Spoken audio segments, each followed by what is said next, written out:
Good morning, everyone. How are you? Mwazugabanji, mwasalabanji, konse kumene muli.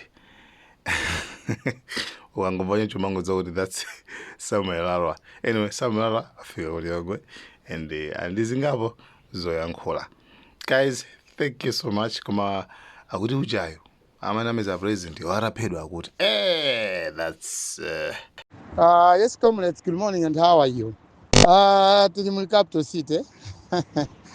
No, Mr. Wakonza, Komasagu Church at town, yani, of course, in them graces, Kumabe, see church, do town, yani, and I will church, but you need to have some machinery. You people, you comrades, what you have to know is Zikola Tuli, Maramulo Kuribe. 4 years, Echakwera Mkatimone Kwambiri, Maramulo Ziko Samatawa. Zetu upanga pano, tungo panga zinzongoti, zingo satirana basi. Kungo saji, wankuru, zona wanena tisatire, kwa Maramulo Zikola tu kumana kuno Kuribe. Mwina Maramulo pango na salandana zatu ha traffic yo. Chande mena kwenye watu agula chilo museo. Kwa mama office umu, mumakoti umu, Maramulo Ziko sanata. Tapa mpando wa usogole wa Ziko, Maramulo wa president anata. Mpamvu zonse tonse zinata. Mafumu mpamvu zinata. Kwa kusapa napa kumango opcheza. Sono chimechinye kupanga Malawi, boma la Tuli, kati sinte. Choya mbirira azata uzoa za Maramulo. Tenti kale pansi, tisa za Pupuruma 2025 kuti tipange branch. Because tikaza Pupuruma, Ziko la Tuli, Maramulo azate ratu. Parumba paribe chochi kuenda. All the laws of these countries are gone. The constitution has been torn apart, or not, if not in pieces. So we have to be very careful, Malawians.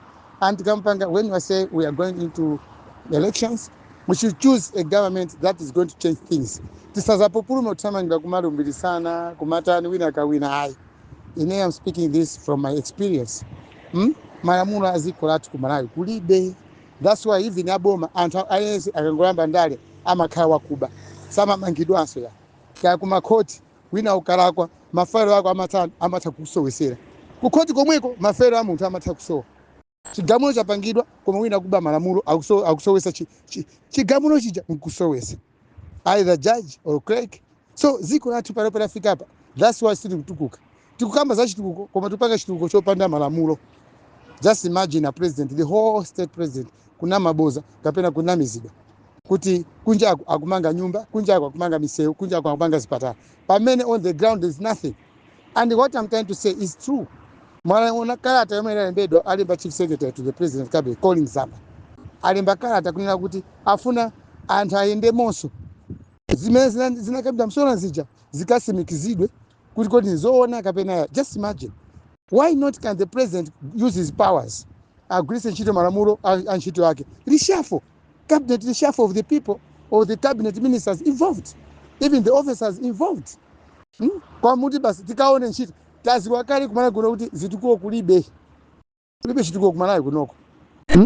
Zwende zima kamda msona mze. Kulibe. Kusoti ngati even chief secretary wazindikira kuti kapena president azindikira kuti ananamizidwa. Kunamizidwa ndi uphwanya Maramulo. Ngati president wana mizidwa ndi uphwanya Maramulo. Munthu amene unaweza president ayena kumangidwa. And that is treason. The treason case menewe. That's quite treasonous. Kuti munthu anamiza president tamanga chipatala paisi pasana mangi. Ndi mulandu wokira boma menewo. Minister amene amangidwa amchose mcabinet. Komanso amulande chini chose. Even chuma chake amulande. Munthu amene chimozi kulanda boma. Walanda boma kuzera kwa president bwana miza. Very really mulandu wake very bad. So comrades, Malawians, we must be very careful. Maka za tamene mupanga ndata. Mukamanamiza president iniyo mkulagwira Maramulo. Kumaso as a minister, you are not supposed to cheat the president. Ngati president wapesa Nchito usamnamize. Nonse mzopa Maramulo aziko. A president nonse azopa Maramulo aziko. Suti kabila Maramulo aziko amangula president azinamizidwa, kapela president azinamiza anthu. Ali yensa amene kunamiza president komaso msogoli wina yensa amene akunamiza anthu. Amalawi kuti namiza tinampasa vote. Kumene kundikukira boma. Alena kumangidwa or even kuphedwa aphedwe kumene. So anthu ambiri kuvutika. Zimene zija timati boma litimangire zezi kusunga mioyo yathu ife tikhala moyo. Ndenga zimene zinzomwe boma likuti pangira zipange moyo watu ukhale wabwino. Wina kumana mauti wamanga chipatala payisa na mangi ndi chimozi kupha.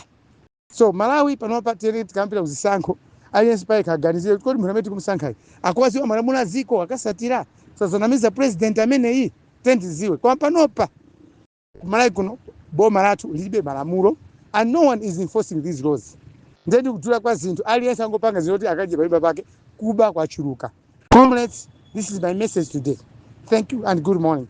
Like, share, Malawian Cameras, right.